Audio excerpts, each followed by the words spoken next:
पण हे महाशय फक्त कमिशन पोटी इतर ह्या पक्षातून त्या पक्षातून ह्या पक्षात जाण्यात मग्न आहे। काही विघ्न संतोषी लोकांना हे गोष्ट रुतल्या जात आहे। दुसऱ्यांच्या त्यांचे जे आका आहेत ते आकाच्या हिशोबाने ते लोक चालत आहे। ठिकाणी नगर परिषदेची सगळी वाट लागलेली आहे। मैदान त्यांनी निवडावं, ते राजकारणचं मैदान असो की कुस्तीचं मैदान असावं, मी तयार आहे त्यांना प्रतिउत्तर द्यायला। दर्यापूर शहरातील विकास कामांच्या मुद्द्यावरून काँग्रेस आणि शिवसेना म्हणजे शिंदे गट यांच्यातील राजकीय संघर्ष आता अधिकच तीव्र झालाय। वाद इतका वाढलाय की आरोप प्रत्यारोपांच्या फैरी झडप थेट मैदानात कुस्ती करण्याचं आव्हान देण्यापर्यंत मजल केली आहे। दर्यापूर नगरपालिका हद्दीतील प्रभाग क्रमांक 7 मध्ये नगरपालिकेच्या वतीनं रस्त्याच्या विकास कामाचं भूमिपूजन करण्यात आलं। मात्र या कामावर आक्षेप घेत काँग्रेसचे माजी शहराध्यक्ष आतिश शिरभाते यांनी प्रसार माध्यमांशी बोलताना प्रभाग क्रमांक 10 आणि शहरातील अत्यंत गरजेच्या रस्त्यांची कामे प्रथम करण्यात यावी, निधीचे प्राधान्य गरजेनुसार ठरवलं पाहिजे अशी भूमिका मांडली। शिरभाते यांच्या वक्तव्यानंतर प्रभाग क्रमांक 7 मधील नागरिकांनी नगराध्यक्षांचे पती सुधाकर भारसाकडे यांची भेट घेतली। आमच्या प्रभागासाठी मंजूर झालेला निधी आमच्याच प्रभागातील विकास कामांसाठी खर्च झाला पाहिजे अशी ठाम मागणी केली आहे। यामुळे विकास कामाच्या मुद्द्यावरून काँग्रेस आणि शिवसेना यांच्यातील वाद अधिकच चिघळलाय। दरम्यान प्रभाग क्रमांक 7चा नगरसेवक दिलीप चव्हाण यांनी आतिश शिरभाते यांच्यावर विकास कामात अडथळा आणण्याचा आरोप करत थेट मैदानात येऊन कुस्ती करण्याचं आव्हान दिलंय। या विधानामुळे शहरातील राजकीय वातावरण आणखी तापलं असून या संघर्षाची जोरदार चर्चा सुरू झाली आहे। दर्यापूरच्या राजकारणात विकास कामांवरून सुरू झालेला हा वाद आता राजकीय प्रतिष्ठेच्या लढाईत रूपांतरित होताना दिसतोय।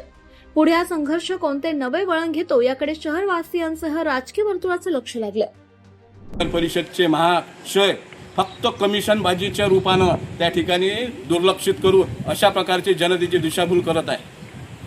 साहजिक गोष्ट आहे, आम्ही काँग्रेस कमिटीचा शहर अध्यक्ष या नात्याने सगळ्यात प्रथम प्रभाग क्रमांक 10चंच नाव घेतलं होतं, कारण त्या ठिकाणी VIP लोक त्या ठिकाणी सगळ्यात जास्त टॅक्स देतात आणि तिथली जर रोडची अवस्था जर पाहिली तर बिकटून बिकट परिस्थिती आहे की ग्रामीणमध्ये त्या ठिकाणी रोड नाही। आम्ही त्या ठिकाणी आश्वासन दिलं होतं की आम्ही त्या सत्तेत बसल्यानंतर 1 ते 2 महिन्यात त्या ठिकाणी निधी टाकणार, पण हे महाशय फक्त कमिशन पोटी इतर ह्या पक्षातून त्या पक्षातून ह्या पक्षात जाण्यात मग्न आहेत आणि ते त्यासोबत त्यांचे नगरसेवक सध्या घेऊन आहे। त्यामुळे या ठिकाणी नगर परिषदेची सगळी वाट लागलेली आहे।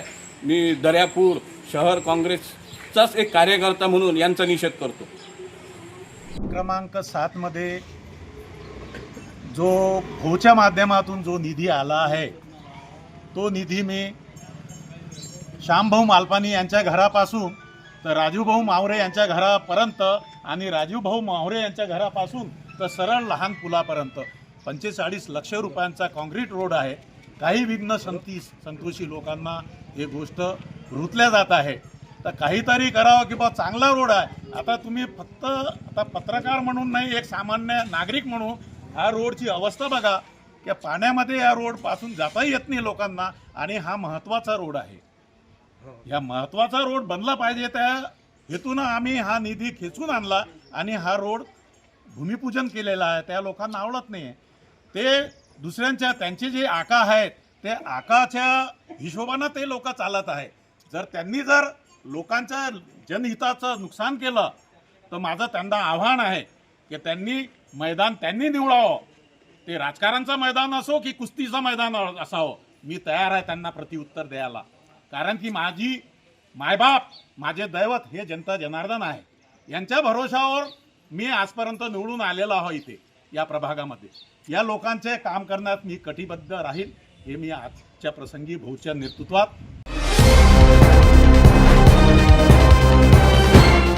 पाहत रहा फक्त जनविकास न्यूज, सत्य, संघर्ष आणि जनतेचा विश्वास।